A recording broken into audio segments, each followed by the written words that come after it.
ഇത് മാസ് മോട്ടോഴ്സിൽ നിന്ന് നമ്മുടെ ഹോണ്ട ഡിയോ വണ്ടിയുടെ ജനറൽ സർവീസിൻ്റെ ഒരു വീഡിയോ ഉണ്ടോ. ജനറൽ സർവീസും ഉണ്ടായിരുന്നു, അതേപോലെ തന്നെ അതിൻ്റെ ബാക്ക് സൈഡ് വീലിൻ്റെ ഭാഗത്ത് ഒരു ഓയിൽ ലീക്ക് ഉണ്ടായിരുന്നു. അപ്പോൾ ആ വീലിൻ്റെ ഓയിൽ ലീക്ക് എന്ന് പറഞ്ഞാൽ ഈ ഗിയർ ബോക്സിൻ്റെ സൈഡിൽ നിന്നാണ്. അപ്പോൾ അത് നമ്മൾ അതിൻ്റെ ഗ്യാസ്കറ്റും ഓയിൽ സീലും കാര്യങ്ങളൊക്കെ മാറ്റാൻ വേണ്ടിയിട്ട് അഴിച്ചാലാണ്. അപ്പോൾ ഗിയർ ബോക്സ് ഫുൾ സെറ്റായിട്ട് അഴിച്ചാലാണ് നമുക്കത് മാറ്റാൻ പറ്റുള്ളൂ. ഈ ഒരു സീലാണ് എൻ്റെ കംപ്ലൈൻറ്റ് വന്നിരുന്നത് കേട്ടോ. അപ്പോൾ അത് നമ്മൾ മാറ്റി റീസെറ്റ് ചെയ്യുന്നുണ്ട്.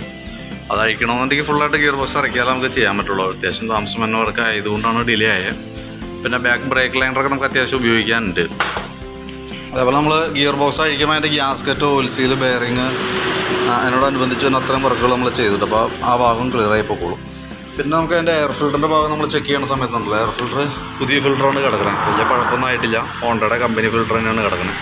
പിന്നെ ക്ലച്ചിൻ്റെ ഭാഗമായാലും നമ്മൾ നോക്കുമ്പോൾ നമുക്ക് CVT ക്ലച്ചാണ് സ്കൂട്ടർ മോഡൽ വണ്ടി തന്നെ നമുക്ക് അതിന്. അപ്പോൾ നിലവിൽ വേറെ ഓയിൽ ലീക്കോ കാര്യങ്ങളൊന്നുമില്ല ക്ലച്ചിൻ്റെ ഭാഗത്ത്. പിന്നെ അതേപോലെ ബെൽറ്റൊക്കെ ആയാലും നല്ല ബെൽറ്റാണ് കിടക്കണേ. അതിനുള്ള ഓട്ടം ഓടിയിട്ടുള്ളൂ, വലിയ ഓട്ടം ഓടിയൊക്കെയുള്ള വണ്ടി. ഹോണ്ടയുടെ കമ്പനി ബെൽറ്റ് തന്നെ കിടക്കണേ. വേരിയേറ്റർ ബോഡിയൊക്കെ ആയാലും ഒന്ന് ക്ലീൻ ചെയ്ത് റീസെറ്റ് ചെയ്താൽ മതി. ഇതതിൻ്റെ വെയിറ്റ് സെറ്റ് യൂണിറ്റാണത്. അപ്പോൾ അത് നമുക്കൊന്ന് ക്ലീൻ ചെയ്തിട്ട് ഗ്രീസിങ് നടത്തി റീസെറ്റ് ചെയ്യാം. നിലവിൽ വേറെ കംപ്ലൈൻ്റ് ഒന്നുമില്ല. പിന്നെ എന്ന് വെച്ചാൽ നമുക്ക് അതിൻ്റെ ആക്സിലേറ്ററിൻ്റെ കേബിൾ 2 കംപ്ലൈൻറ്റ് ആയിരുന്നു. അപ്പോൾ അത് മാറ്റാൻ വേണ്ടിയിട്ട് നമ്മൾ ചെയ്യുന്നുണ്ട്. 2 പുതിയത് സെറ്റ് ചെയ്യുന്നുണ്ട്. അതേപോലെ തന്നെ ബാറ്ററിയുടെ ഭാഗം നമ്മൾ ചെക്ക് ചെയ്യുന്നുണ്ട്. ബാറ്ററി എക്സൈഡിൻ്റെ ബാറ്ററിയാണ് ഇരിക്കുന്നത്. ETZ 4 മോഡൽ ബാറ്ററിയാണ് ഇരിക്കുന്നത് കേട്ടോ. അതായത് 12 വോൾട്ട് 4 ആമ്പിയറാണ് ബാറ്ററിയുടെ കപ്പാസിറ്റി. അപ്പോൾ അത് നമ്മൾ വോൾട്ടൊക്കെ ചെക്ക് ചെയ്യുമ്പോൾ 12.71 വരെ വന്നിട്ടുണ്ട്. വോൾട്ട് കറക്റ്റ് ഉണ്ട്, വേറെ പ്രോബ്ലം ഒന്നുമില്ല. ബാറ്ററി നമ്മളൊന്ന് ടെസ്റ്റിലേക്ക് വിട്ടിട്ടുണ്ട്. ടെസ്റ്റിലേക്ക് വിടുമ്പോൾ ബാറ്ററി നിലവിൽ ഇപ്പോൾ ഓക്കെ ആയിട്ടാണ് കാണിക്കുന്നത്, വേറെ കംപ്ലൈൻറ്റോ കാര്യങ്ങളൊന്നും ഇല്ല കേട്ടോ. പിന്നെയുള്ളതെന്ന് പറയുമ്പോൾ നമുക്ക് ആക്സിലേറ്ററിൻ്റെ കേബിളൊക്കെ മാറണമെങ്കിൽ നമുക്ക് ഫുള്ളായിട്ട് ഇങ്ങനെ അഴിക്കണം കേട്ടോ. അത് ഫുൾ ബോഡി അഴിച്ചാലാണ് ചെയ്യാൻ പറ്റുള്ളൂ. കാരണം 2 കേബിൾ വന്നിട്ടുണ്ട്. ഇതിൻ്റെ ഉള്ളിലൊക്കെ സ്ട്രിപ്പ് ലോക്കും കാര്യങ്ങളൊക്കെ ഉള്ളത്, അതുകൊണ്ടാണ് നമുക്ക് ഫുള്ളായിട്ട് അഴിക്കേണ്ടി വന്നത്.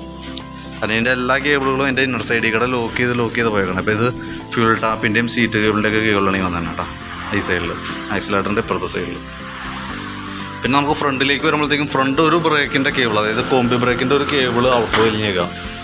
ഔട്ടർ വലിയാന്ന് പറഞ്ഞാൽ ഇതുണ്ടോ, ഇത് 2 കേബിളിനും ഒരേ ലെങ്ത്താണ് ഈ സൈഡ് വരാം. ഇത് ഔട്ടർ വലിഞ്ഞിട്ട് ഇങ്ങനെ കൂടി നിൽക്കണം ഈ കാണുന്നത്. അപ്പോൾ അതിൻ്റെ ഇതിങ്ങനെ കിടന്നാലുള്ള പ്രശ്നം എന്ന് വെച്ചാൽ നമ്മൾ ബ്രേക്ക് ചെയ്യുന്ന സമയത്ത്, ലെഫ്റ്റ് ബ്രേക്ക് ചെയ്യുന്ന സമയത്ത് പെട്ടെന്ന് കയറി ചാടി കടിക്കാനായിട്ടുള്ള സാധ്യത കൊള്ളാം. അതല്ലെങ്കിൽ പിന്നെ കുറേ കഴിയുമ്പോഴത്തേക്ക് വീണ്ടും വലിയുമ്പോൾ തള്ളാനൊക്കെ ബുദ്ധിമുട്ടായിട്ട് വരും. അപ്പോൾ അത് ഇവിടെ നമുക്കതൊന്ന് മാറ്റിയിടുന്നതാണ് സേഫ് കേട്ടോ.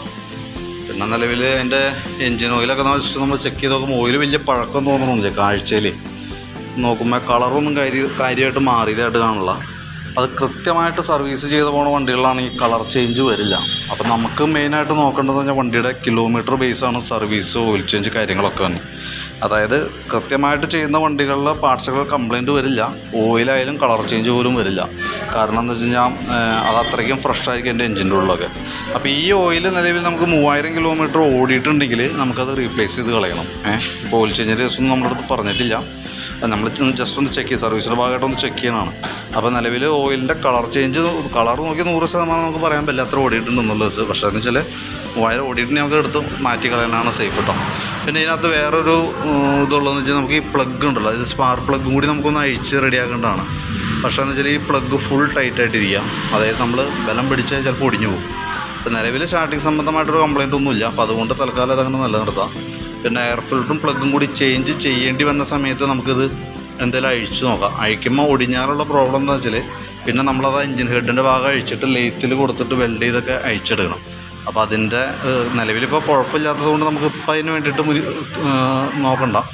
നെക്സ്റ്റ് നമുക്ക് അതിൻ്റെ എയർ ഫിൽറ്റർ ഇതൊക്കെ വരുന്നത് നമുക്ക് 10000 കിലോമീറ്ററിലാണ് ചെക്ക് ചെയ്യേണ്ടി വന്നത്. അപ്പോൾ അതും പ്രകാരം നമുക്ക് ആ സമയത്ത് എന്തെങ്കിലും അഴിക്കാം. പിന്നെ അഴിക്കാണ്ട് വേറെ മാർഗ്ഗമില്ലല്ലോ. അപ്പോൾ അഴിക്കുന്ന സമയത്ത് നമുക്കത് പ്രകാരം നമുക്കത് കറക്റ്റ് ചെയ്യാം കേട്ടോ. ഇതൊക്കെയാണ് മെയിനായിട്ട് നമുക്ക്. അപ്പോൾ ഞാൻ എൻ്റെ ഏകദേശം ഒരു എസ്റ്റിമേറ്റ് കൂടി ആ ഗിയർ ബോക്സിൻ്റെ ഓയിൽ ലീക്കിൻ്റെതും ആക്സിലേറ്റർ കേബിൾ ഫ്രണ്ട് ബ്രേക്കിൻ്റെ കേബിൾ ജനറൽ സർവീസ് ഇതെല്ലാം പെടുത്തിയിട്ടുള്ള ഒരു എസ്റ്റിമേറ്റ് നോക്കിയിട്ട് എൻ്റെ ഡീറ്റെയിൽസ് ഒന്ന് വാട്സാപ്പിലേക്ക് ഒന്ന് സെൻഡ് ചെയ്തോട്ടെ. നോക്കിയിട്ട് വന്നിട്ടുണ്ടെങ്കിൽ റിപ്ലൈ ഇടണേ.